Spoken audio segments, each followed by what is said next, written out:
नमस्कार दोस्तों। आज हम एमपीपीएससी असिस्टेंट प्रोफेसर के अंतर्गत जो है इकोनॉमिक सब्जेक्ट पे बात करेंगे। और आप जानते हैं कि एवरी सब्जेक्ट की कुछ अलग डिमांड होती है, और उसी के अंतर्गत जो है आज हम लोग इस सब्जेक्ट पे बात करेंगे कि आखिर हमें किन किन बातों का ध्यान में रखना चाहिए। देखिए, वैसे तो बहुत सारी बातें हैं, लेकिन दो चार हम लोग थोड़ा सा रिकॉल करने की कोशिश करेंगे कि इस सब्जेक्ट में इन्हें ज़रूर देख लेना चाहिए, क्योंकि जल्दीबाजी में क्या होता है कि हम अपने सिलेबस तक ही रुक जाते हैं, और कभी कभी ऐसे प्रश्न पूछे जाते हैं तो हम एक तरह से कह सकते हैं कि काफ़ी हतोत्साहित या डर जाते हैं और इंटरव्यू खराब चला जाता है। तो एक एक करके समझते हैं। जैसे मान लीजिए कि अगर कोई इंटरनेशनल लेवल पे इकोनॉमिक क्राइसिस चल रही है, जो कि होता है, हर साल होता है, किसी न किसी कारण से होता है, तो इंटरव्यू में उसे पूछे जाने की पूरी संभावना रहती है। और ये ऐसा नहीं है कि कोई कल्पना करके कोई बात कही जा रही है। इस पर ढेर सारे प्रश्न पूछे गए हैं। कुछ प्रश्न पूछे गए हैं, उनका नाम मैं बताता हूँ। जैसे कि श्रीलंका क्राइसिस पे पूछा गया था, ग्रीस क्राइसिस पे पूछा गया था, फ्रांस क्राइसिस पे पूछा गया था, जब उनकी इकोनॉमिक कंडीशन काफ़ी ख़राब थी। आप जानते हैं कि दिवालिया की सिचुएशन पे पहुंचने वाले थे। तो इनसे प्रश्न पूछे गए थे, क्योंकि आप के सब्जेक्ट से रिलेटेड है ये बात जो है, तो इसलिए कहीं पर भी ऐसी क्राइसिस है तो वो हमें थोड़ा ध्यान रखना चाहिए। जैसे अभी क्या करना है, अभी कौन कौन से क्राइसिस हैं। तो आप जानते हैं कि ट्रेड वॉर ये अभी टॉप पे चल रहा है इस सब्जेक्ट के पॉइंट ऑफ व्यू से, अगर देखा जाए तो यूएस और चाइना के बीच में। तो इसमें जो प्रश्न पूछा जाएगा, इसकी पूरी संभावना है कि वो इंडिया के परिप्रेक्ष्य में पूछा जाए, को रिलेट करके इंडिया को।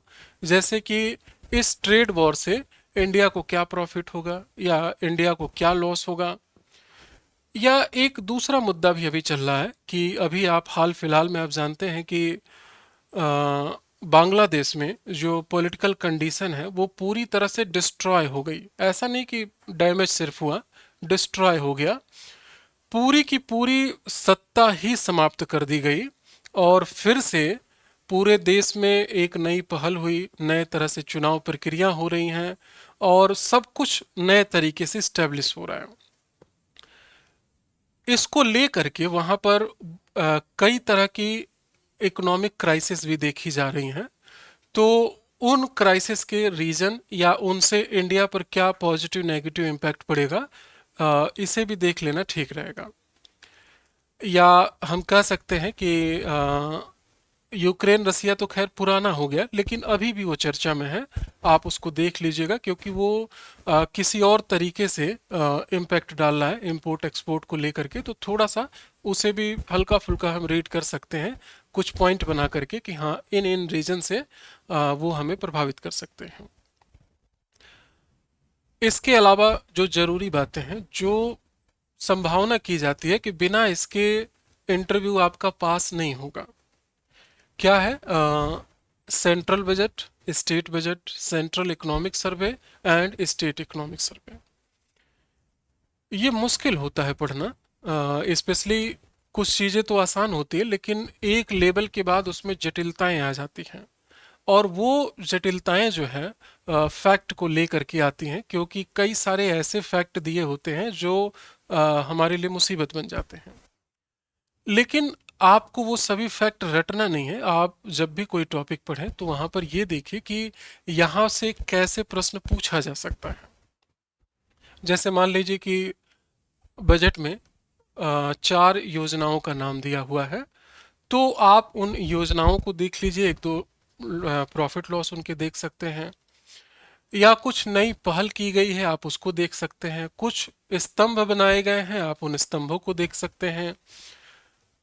फिजिकल डेफिसिट वगैरह ये काफ़ी इंपॉर्टेंट होता है। फिजिकल डेफिसिट, तीनों डेफिसिट जो है, जो थ्री मेन डेफिसिट है, फिजिकल, रेवेन्यू और प्राइमरी डेफिसिट बात करें, और भी हैं डेफिसिट, लेकिन तीन ये मेन इंपॉर्टेंट में आप रखिएगा। इन्हें आपको पिछले 3-4 सालों को लेकर चलना है कि इतना था, फिर ऐसे, फिर ऐसे, फिर ऐसे। आप जानते हैं कि जब कोविड का टाइम आया था, तो कोविड के टाइम में ये अचानक पीक पे चला गया था। 10 दहाई में चला गया था, फिर उसको रिड्यूस करके ये 4 तक लाया गया है, 4.2 ऐसे, मतलब 4.8 फिर इस बार घटा है। तो आप उस सीरीज को लेकर चलेंगे कि हाँ ऐसे ऐसे ये कम या ज़्यादा हुआ। तो ये काफ़ी इम्पोर्टेंट है, आपको हल्के में नहीं इसको पढ़ना है, आपको ठीक से पढ़ना है ये चारों चीज़ें। क्योंकि कभी कभी क्या होता है कि उन लोग को नया प्रश्न बनाना है तो वो बजट और इकोनॉमिक सर्विस बनाते हैं, क्योंकि ये पूरा का पूरा करंट होता है। कुछ नए चीज़ें जोड़ सकते हैं, जैसे कि निर्मला सीतारमन ने रिकॉर्ड तोड़ा है प्रेजेंट करने का, तो ये सब चीज़ें भी मतलब स्टार्ट से लास्ट तक आप देख सकते हैं। एक आध इकोनॉमिक से रिलेटेड अगर कुछ पुरानी बातें हैं, खबरें हैं जो काफ़ी प्रभावित की थी, उन्हें आप पूछ सकते हैं, विशेषकर मध्य प्रदेश को। मध्य प्रदेश और महाराष्ट्र को आप जानते हैं कि एक हर्षद मेहता केस आया था। ये एक स्कैम ही था पूरा शेयर का, और बहुत पॉपुलर भी हुआ था, और कह सकते हैं कि इंडिया को बहुत प्रभावित भी किया था। इसके लिए सेबी को भी कह सकते हैं कि बनाया गया, संस्था मजबूत किया गया, और भी कई सारे नीति नियोजन इन सबको इस्टेब्लिश किया गया। तो इकोनॉमिक्स से रिलेटेड है, तो अब ऐसा नहीं कि आप उस केस को जो है हल्के में ले। अगर इस तरह की चीज़ें हैं तो आप जानते हैं कि इस पर फिल्म भी बन चुकी है। आप वैसे तो पूछा नहीं जाएगा, लेकिन अगर फिल्म का नाम जैसे आता है ना तो उसके डायरेक्टर का नाम पूछा जाता है। इतनी बातें सिर्फ इसलिए हैं क्योंकि ये सब्जेक्ट से रिलेटेड है, शेयर मार्केट से रिलेटेड है, तो हमें इस पर ध्यान देना पड़ रहा है। ईडी, ईडी आप जानते हैं कि पिछले करीबन 10-12 सालों से ठीक से चर्चा में है, दोनों तरह से। एक तो ये है कि करप्शन को लेकर, करप्शन इतना सतर्क ईडी है, और भारत करप्शन के रैंक में लगातार बढ़ रहा है। गवर्नमेंट को लेकर के भी चर्चा में है, क्योंकि जब भी ईडी के कहीं पे छापे डालती है तो न्यूज़ में आप सुनते रहते हैं कि ये एक पॉलिटिकल एजेंडा है, और हमेशा विपक्षी दल के जो भी मजबूत नेता होते हैं उनको इस मामले में फंसाकर जेल में डाल दिया जाता है, जिससे सत्ता दल जो है लाभ उठाते हैं। तो है तो ये पॉलिटिकल मैटर, लेकिन इकोनॉमिक्स से रिलेटेड है, तो आप इसकी भी कुछ बेसिक बातों को ज़रूर जान के रखें, जैसे एस्टेब्लिशमेंट वगैरह और इसके फंक्शन, कुछ स्ट्रक्चर भी देख सकते हैं। इसके अलावा आपके सब्जेक्ट में, या कह सकते हैं किसी भी सब्जेक्ट में, दो टारगेट हमारे पास ये होता है कि वहाँ जाने पर आपसे प्रश्न पूछना स्टार्ट हो जाता है, या आपसे कहा जा सकता है कि आपका फेवरेट यूनिट कौन सा है, कौन सी यूनिट आपको ज़्यादा पसंद है। तो हमें क्या करना है कि टोटल तो हमें देखना ही है कि जितनी यूनिट है हम सब यूनिट देखेंगे, लेकिन इनमें से किसी दो को हमें ठीक से प्रिपेयर करना है। यानी पूरा देखना है। पूरा देखने का मतलब है कि इसमें कोई ऐसा वर्ड नहीं होना चाहिए जिसके बारे में आप जीरो हैं, कुछ नहीं पता है, ऐसा नहीं होना चाहिए, सबके बारे में थोड़ा बहुत पता हो। इन दो यूनिट में इसके बारे में आप कोशिश करें कि 99% तक आप प्रिपेयर्ड रहें, कुछ भी पूछा जाए तो आप उसे बता सकें, और इसे भी मैक्सिमम लेके चलिए, लेकिन कम से कम 70% तक प्रिपेयर्ड रहिए। क्योंकि कई बार फेवरेट पूछ करके फिर कहते हैं कि नहीं इसके अलावा और कोई नहीं पता आपको, तो ऐसे में आप कह सकते हैं कि नहीं सर इसके अलावा ये यूनिट भी मुझे पसंद है, तो आपके पास एक ऑप्शन होगा कि आप वहां पर शिफ्ट हो सकते हैं। ठीक है, तो एक यूनिट, दो यूनिट ऐसे आप इसको प्रिपेयर कर लेंगे। टीच में बोर्ड पे पढ़ाने वाला जो पॉइंट है उसमें भी आप सेम यही प्रोसेस अपनाएंगे। दो पॉइंट, दो टॉपिक कोई भी ठीक से प्रिपेयर्ड हो और उसके बारे में आप अच्छे से बता भी पाए। ये जो दो टॉपिक हैं, ये आप अपनी पसंद का कोई भी ले सकते हैं, कोई फर्क नहीं पड़ता कि कौन सा आप लिए हैं। लेकिन कहा जाता है कि अगर आप डायग्राम वाले पॉइंट लेते हैं तो थोड़ा सा वो अट्रैक्टिव लगता है। आप पिक्चर वगैरह बनाते हैं, ग्राफ बनाते हैं, फिर वो लोग क्रॉस करते हैं, थोड़ा अट्रैक्टिंग लगता है। लेकिन मैंने देखा है कि जो लोग नॉर्मल थ्योरी वाले भी टॉपिक को लेते हैं उनको भी मार्क्स अच्छे मिलते हैं। तो आप कोई भी ले सकते हैं, इसमें ज़रूरी नहीं है कि आप इन्हीं को लें। हाँ, यहाँ पर जो सबसे ज़रूरी बात है वो आप देखिए कि मान लीजिए कि आपसे कहा गया कि आप कोई भी अपना टॉपिक बोर्ड पे पढ़ा कर देखिए। ज़्यादातर उनका लैंग्वेज रहता है कि आप 2 मिनट में पढ़ा कर बताइए, 5 मिनट में पढ़ा कर दिखाइए। तो ऐसे में क्या होगा कि आपने खुद सेलेक्ट किया है वो टॉपिक और आप पिछले 15-30 दिनों से लगातार उस टॉपिक को पढ़ रहे हैं। ये बात पैनल को पता है क्योंकि आपने सेलेक्ट किया है। और इसके बाद अगर उस टॉपिक से गलती होती है तो ये बड़ी पनिशमेंट मानी जाती है। स्पेशली अगर उस टॉपिक से रिलेटेड छोटी बात पूछी गई है तो आपसे वो गलती नहीं होना चाहिए। ठीक है। जैसे मान लीजिए कि आपने बैंकिंग पढ़ाना स्टार्ट किया और पूछ दिया गया कि भारत का पहला बैंक कौन सा था, भारत का पहला कॉमर्शियल बैंक कौन सा था, इंडिया फर्स्ट गवर्नमेंट बैंक कौन सा था, और आप उसे ना बता पाए तो ये आपकी बड़ी मिस्टेक मानी जाएगी क्योंकि आपने खुद सेलेक्ट किया है।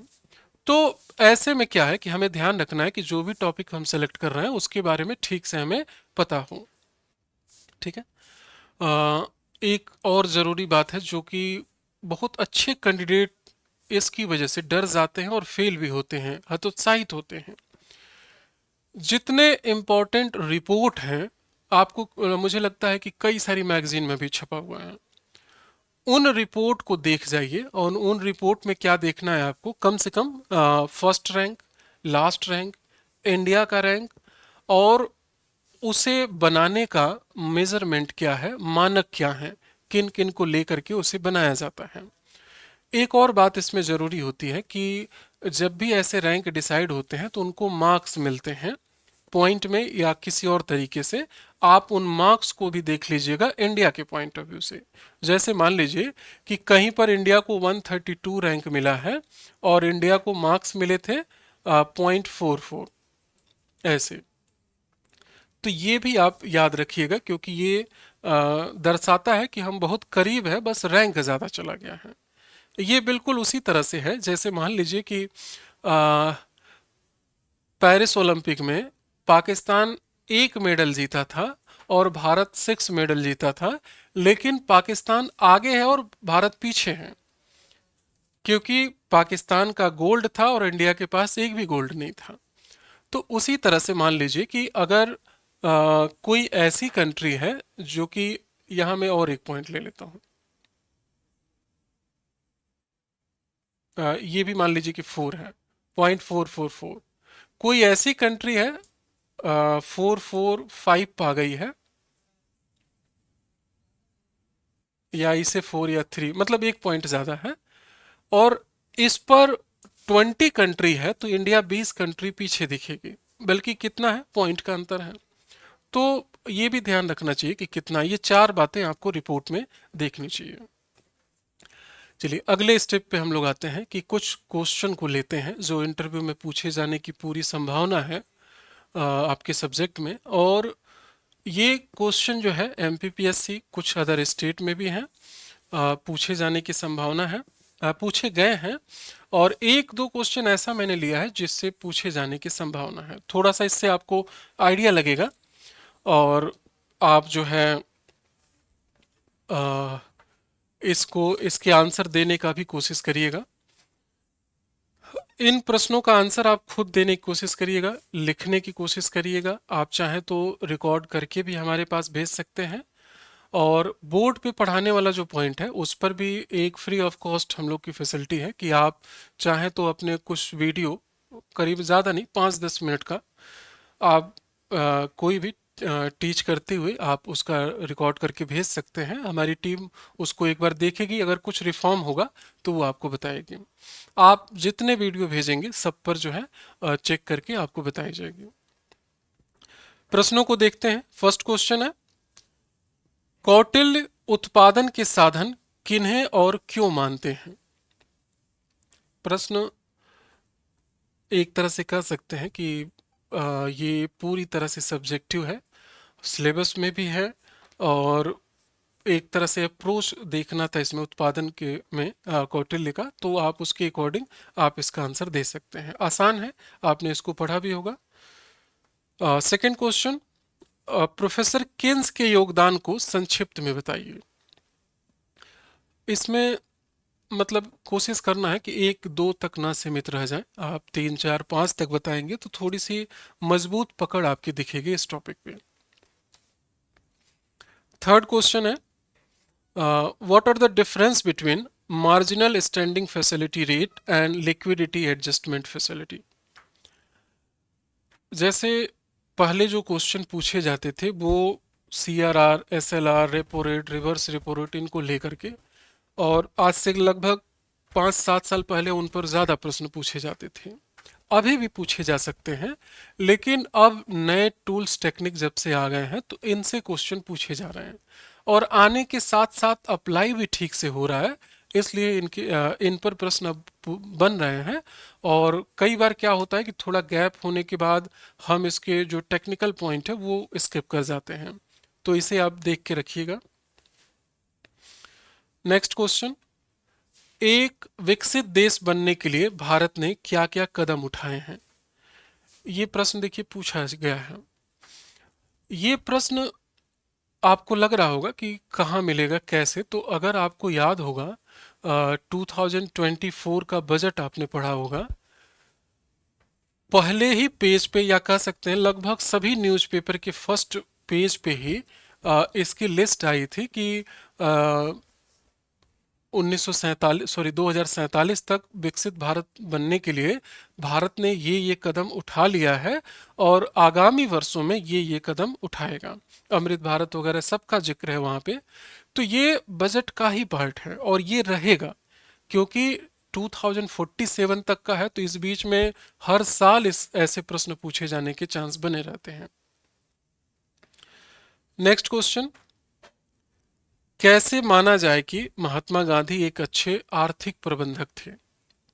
अब देखिए महात्मा गांधी का जिक्र है आपके सिलेबस में, और वो भी आर्थिक परिप्रेक्ष्य में, तो उनकी कई सारी ऐसी गतिविधियां थी जो बताता है कि वो एक अच्छे मैनेज करने वाले व्यक्ति थे।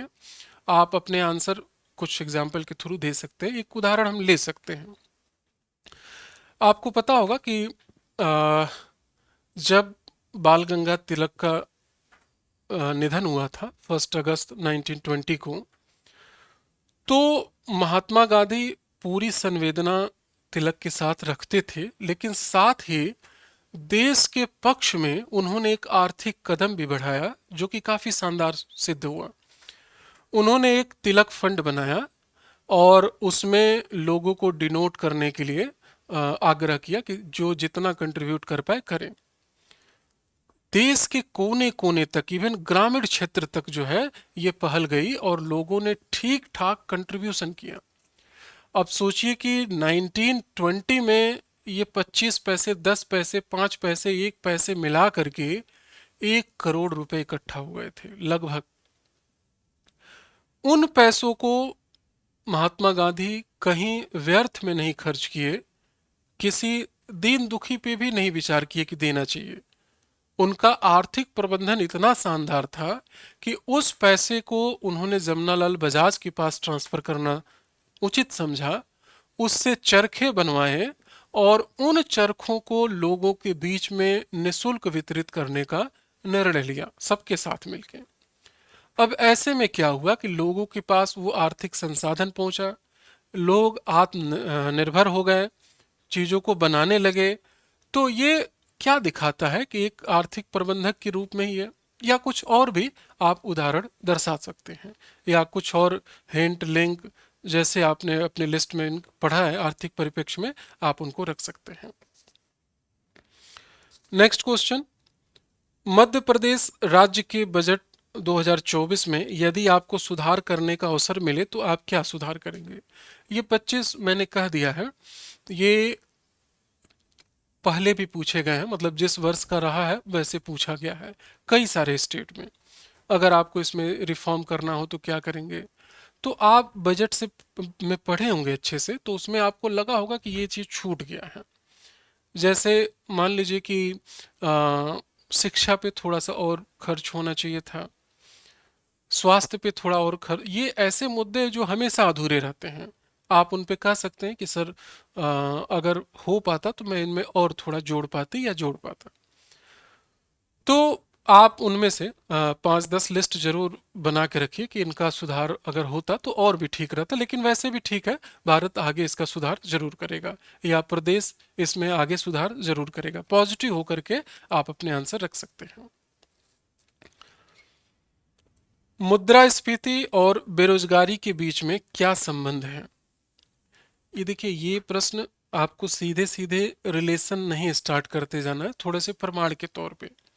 आप जानते हैं कि ये जो है फिलिप्स कर्व का सीधे सीधे प्रेजेंटेशन है। आप इनका नाम ले करके अगर आप अपने आंसर देते हैं तो फायदे तो ये होंगे कि पूरी तरह से आपका आंसर वैलिड गिना जाएगा कि हाँ, ये बात किसी ने कहा है और प्रमाणित करके उन्होंने रखा था। इसके नेगेटिव इम्पैक्ट ये होगा कि आपसे फिर फिलिप्स कर्व के बारे में भी क्रॉस क्वेश्चन उठेंगे, तो आप उसके लिए तैयार हैं। देखिए, ऐसे डरना तो है नहीं, आप इन प्रश्नों का जो भी क्रॉस बन सकता है आप प्रिपेयर्ड रहें। नेक्स्ट क्वेश्चन, मध्य प्रदेश के समावेशी विकास में प्रदेश की जनजातियां किस प्रकार शामिल हैं?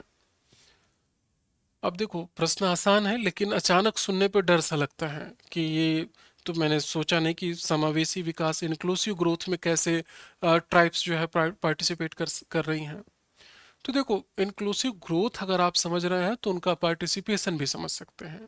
इसमें आप 2-3 बातों को रख सकते हैं, जैसे कि बैंक अकाउंट है, उनको जो लोन प्रोवाइड किया जा रहा है, उनको जो हेल्थ फैसिलिटी दी जा रही है, ये सब इंक्लूसिव का ही पार्ट है। तो और भी कुछ उदाहरण आप दे सकते हैं, या कह सकते हैं कि भारत में लगभग जितने इंक्लूसिव ग्रोथ के उदाहरण हैं वो सब अब ट्राइब्स के साथ भी जुड़ रहे हैं। तो अगर उनका नाम पता है तो आप उनको ला सकते हैं। लास्ट क्वेश्चन है, टाइप 2 एरर किसे कहते हैं? ये देखिए, ये सिलेबस में है तो लगातार ऐसे क्वेश्चन पूछे जाते हैं। Types type 2 error, type 1 error, तो आप इन्हें बताएं और विद एग्जाम्पल भी कि ये सही है, ये गलत है तो टाइप 1 है, ये सही है, ये गलत है तो टाइप 2 है। ऐसे करके विद एग्जाम्पल आप इसको दिखा सकते हैं। ठीक है, देखिए, बहुत लंबी ये डिस्कशन है, बहुत सारे क्वेश्चन है जो हमारी टीम के पास है, और हमारी पूरी कोशिश रहती है कि मैक्सिमम टू मैक्सिमम क्वेश्चन आपके पास पहुंचाया जाए। और इंटरव्यू भी होता है तो करीबन 20 से 40 क्वेश्चन एक दिन में पूछे जाने के टारगेट रहते हैं, और इंटरव्यू के बाद लगभग 40 से 60 मिनट का फीडबैक चलता है, जो काफ़ी इम्पोर्टेंट होता है। और एक सामान्य जानकारी के तौर पे आप देख सकते हैं कि लगभग 100+ प्रोफेसर हमारे साथ जुड़े हुए हैं अलग अलग सब्जेक्ट के, और पैनल में 4 मेंबर कम से कम हम लोग बैठाते हैं, और पूरी कोशिश रहती है कि 3 कम से कम उसमें एक्सपर्ट रहें और एक जो है आपके साइकोलॉजिस्ट रहें। 2 तो निश्चित तौर पे सब्जेक्ट एक्सपर्ट रहते हैं, लेकिन 3 पूरी कोशिश रहती है, और इस सब्जेक्ट में तो रहते ही रहते हैं। जिनमें कह सकते हैं कि कैंडिडेट ज़्यादा हैं उनमें 3 एक्सपर्ट तो रहते हैं। और जो पहला मॉक इंटरव्यू होता है उस दिन लगभग 20 से ज़्यादा प्रॉब्लम निकलती हैं, और कोशिश ये की जाती है कि अगली बार जो है आप उसका रिपीट ना करें। पूरा रिटन में आपको वो सारी प्रॉब्लम लिखवाई जाती है कि आपने यहाँ पर ये मिस्टेक किया, एंट्री के समय ये किया, आप जो है जो रिस्पेक्ट वर्ड यूज करना था यहाँ पर ये मिस्टेक किया, बोर्ड पे खड़े होने पे, फिर इरेज करने पे, मतलब जहाँ पर हर एक स्टेप को निगरानी देकर की जाती है। मैं सभी से रिक्वेस्ट करता हूं कि कम से कम आप एक मॉक इंटरव्यू ऑफलाइन ज़रूर दें। ऑफलाइन देने के बाद जो कॉन्फिडेंस दे रहता है वो ऑनलाइन में कह सकते हैं कि कंपैरेटिवली थोड़ा सा कम रहता है, और आप उस दिन के पूरे फीलिंग को ले पाते हैं जिस दिन आपका मेन इंटरव्यू होगा, कि आपको डेट मिलेगा, टाइम रहेगा, आना है, वेट करना है, फिर आपका नंबर आएगा, अनाउंसमेंट होगा। तो उस बीच में जो मस्तिष्क में ऊपापोह चलती है, आप उसका थोड़ा सा कह सकते हैं कि फेस कर पाते हैं। तो आप ज़रूर करिए कि एक ऑफलाइन ज़रूर दें, ना तो फिर ऑनलाइन की तो सुविधा है ही, आप ऑनलाइन जुड़ सकते हैं। ऑनलाइन में भी सेम यही फैसिलिटी है, सेम टीम रहेगी, और वो लोग इंटरव्यू रूम से ही सब लोग बात करेंगे एक साथ, आपके जो भी क्वेश्चन होगा, तो एक अच्छा कह सकते हैं कि वो एक एनवायरनमेंट होता है जिससे कि आप उस चैलेंज को फेस करें और टैकल करने की थोड़ी सी प्रैक्टिस कर सकें। इस सब्जेक्ट में एक थोड़ी चैलेंज आती है इवन इकोनॉमिक्स कॉमर्स दोनों में कि करंट वाले टॉपिक हम कहाँ से लें। तो इस पर देखिए लेटेस्ट अभी हम लोगों ने एक बुक लिखा है।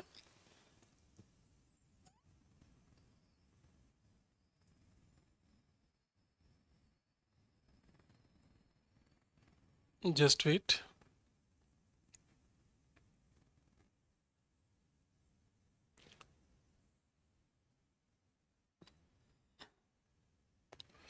ये बुक जो है इसमें करंट के अपडेट रखे गए हैं। राकेश सारस्वत सर के साथ जो है अ, हम लोगों ने पार्टिसिपेट करके इस बुक को लिखा है, और इसमें वो तमाम सारे करंट अपडेट इंक्लूड हैं जो आप अलग अलग गूगल पे सर्च करके आप देखेंगे, कई सारी मैगजीन पे देखेंगे, तो वो सभी चीज़ें इसमें आपको इंक्लूड मिलेगी। Even central budget, economic survey वो भी इंक्लूड है, बैंकिंग अपडेट करंट में क्या हुआ है, किस पोस्ट पे कौन आया है, इस तरह की चीज़ें हैं, ट्रेड, एक्सपोर्ट, इंपोर्ट, इन सभी की जो बारीकियां हैं उसको हमने इसमें इंक्लूड किया है। तो आप इसको ज़रूर देख सकते हैं, और मतलब थोड़ा फ़ायदेमंद रहेगा जिस तरह से हम लोगों ने इस पे काम किया है। तो आप चाहें तो इसको ले सकते हैं। कुछ अगर क्वेश्चन क्वेरी हो तो आप दिए गए नंबर पे कॉल कर लीजिएगा। और एक फैसिलिटी हमने बीच में बताया है कि आप चाहें तो बोर्ड पे पढ़ाते हुए एक दो वीडियो भेज सकते हैं कि अगर उसमें कुछ रिफॉर्म हुआ तो वो हम लोग बता सकते हैं।